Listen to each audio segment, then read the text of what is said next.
గత ప్రభుత్వ హయాంలో సంపద సృష్టి ఎక్కడ జరగల, అభివృద్ధి జరగల.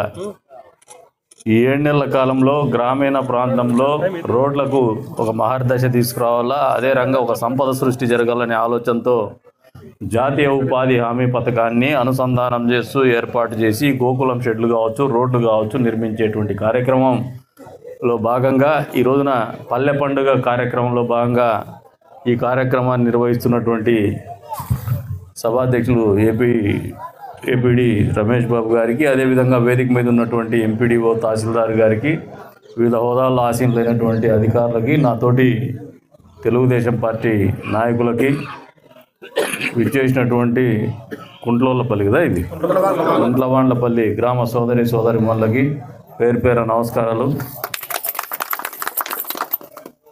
30 అయితే 30 అయినాయి మీ దగ్గర.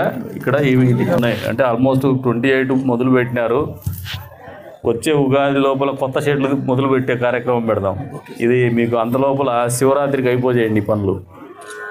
మీరు ఎంత తొందరగా పనులు చేసుకుంటే మీ గ్రామాల్లో అంత మంచి జరుగుతుంది. ప్రత్యేకించి గోకులం షెడ్లకి ఒక ప్రత్యేకత ఉంది. గ్రామీణ ప్రాంతంలో రైతు పొలానికి పోతే ఇంట్లో మహిళలు కావచ్చు, లేదంటే ఆ రైతుతో పాటు వాళ్ళ కుటుంబ సభ్యులు కావచ్చు, పశువుల పెంపకం ద్వారా గొర్రెలు కావచ్చు, మేకలు కావచ్చు, అదేవిధంగా ఆవులు కావచ్చు, పాడి పశువుల ద్వారా ₹2 ఆర్థికంగా బలపడడానికి మీకు ఉపయోగపడేటువంటి కార్యక్రమం ఇది. మీకు ఒక అసెట్ క్రియేషన్ ఉంటుంది, ఒక సంపద సృష్టింపబడుతుంది ఈ రూపంలో. దీన్ని ఎక్కడ కూడా నిర్లక్ష్యం చేయొద్దని చెప్పేసి కూడా ఈ సందర్భంగా తెలియజేస్తున్నాను. 230 గోకులం షెడ్లు ఈ నియోజకవర్గంలో వచ్చినాయంటే అది యాజ్ ఇట్ ఈస్గా రాలా, పోయి అడుక్కుంటే కొద్దిగా ఎక్స్ట్రా తెచ్చుకోగలిగినాం మనం. మన వాళ్ళు మీకు అందరికీ ఒకటే చెప్పిన నాయకులు వచ్చినప్పుడు కూడా మనం ఎన్ని గోకులం షెడ్లు నిర్మించాలనుకుంటే అన్నీ నిర్మిద్దాం. ఈ నియోజకవర్గంలో ప్రతి గ్రామంలో కూడా ప్రతి ఇంటికి కావాల్సింటే ఇచ్చేటువంటి కార్యక్రమం కూడా మనం చేయాలా. ఎందుకంటే ఒక బృహత్తరమైనటువంటి కార్యక్రమం. వచ్చే రోజుల్లో మా మధ్యలో కూడా ఒక ఆలోచన ఉంది. గ్రామీణ ప్రాంతాల్లో ఏదైతే గోకులం షెడ్లు ఇవ్వడమే కాదు, ప్రభుత్వం ద్వారా కావచ్చు, లేదంటే ఏదైనా నాన్ గవర్నమెంట్ ఆర్గనైజేషన్ ద్వారా అయినా కావచ్చు, పశువులు ఇవ్వాలా అనే ఆలోచనతో కూడా మేము ఉన్నాం. కాబట్టి తద్వారా గ్రామీణ ప్రాంతంలో ఏదైతే రైతు జీవనాధారంగా ఉన్నటువంటి పంటనే నమ్ముకోకుండా పాడిని కూడా నమ్ముకుంటే ఎక్కడో ఒక చోట కాంపెన్సేట్ ఉంది. ఎక్కడైనా ఒకసారి ఇబ్బంది జరిగితే, వాతావరణ అనుకూలము ప్రతికూలం ద్వారా ఏమన్నా జరిగితే ఆ రోజున ఇది కూడా తోడ్పాటుగా ఉంటుందనే ఆలోచనతోనే మేము ముందుకు పోవాలని ఉన్నాం. దీన్ని ఉపయోగించుకోమని చెప్పేసి కూడా ఈ సందర్భంగా తెలియజేసుకుంటున్నాం. ఒక ముఖ్యమంత్రి స్థాయిలో చంద్రబాబు నాయుడు గారి ఆలోచన చాలా స్పష్టంగా ఉంది.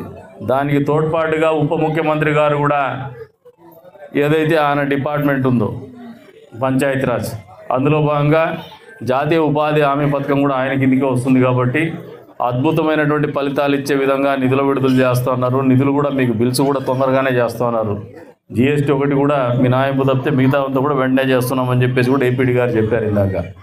మీరు ఇటువంటి కార్యక్రమాలని నిర్లక్ష్యం చేయొద్దని చెప్పేసి కూడా ప్రజలకు చెప్తానని మా పార్టీ నాయకులకు కూడా చెప్తున్నాను. ప్రజలకు మంచి చేసేటువంటి కార్యక్రమాలు ఇవి. దీన్ని అమలు చేయడంలో జాప్యం కానీ నిర్లక్ష్యం కానీ వహించొద్దని చెప్పేసి కూడా కోరుతా ఉన్నాను. ఎందుకంటే ప్రజలు ఒక నమ్మకంతో మనకు ఒక మ్యాండేట్, ఒక తీర్పు ఇచ్చున్నారు.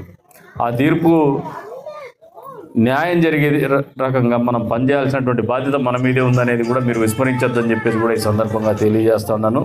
ఇప్పటికే చాలా లేట్ అయింది, 2 గంటలు అయింది. నాకు కూడా ఒంట్లో అంత బాగాలేదు. కాబట్టి మీకు ఈ మీటింగ్ ఏదో పెట్టుకున్నారు పాపం షామియానా, లేకపోతే మీటింగ్ కూడా వద్దనుకున్నాను. వారికి కూడా ఈ రోజున గోకులం షెడ్డు లబ్ధిదారులకు కూడా మనస్ఫూర్తిగా అభినందనలు తెలుపుతున్నాను. వాళ్ళకి మంచి జరగాలని చెప్పేసి కోరుకుంటాండా. అంతే స్థాయిలో నల్లజెరువు మండల అధికారులకి, నల్లజెరువు మండల ప్రజానీకానికి రేపటి నుంచి మొదలయ్యేటువంటి సంక్రాంతి పండుగ సందర్భంగా మీకు అందరికీ కూడా సంక్రాంతి శుభాకాంక్షలు. పల్లె పండుగ ఇది, రైతుల పండుగ ఇది. ఈ కొత్తగా ధాన్యం ఇంటికి వచ్చేటువంటి పండుగ.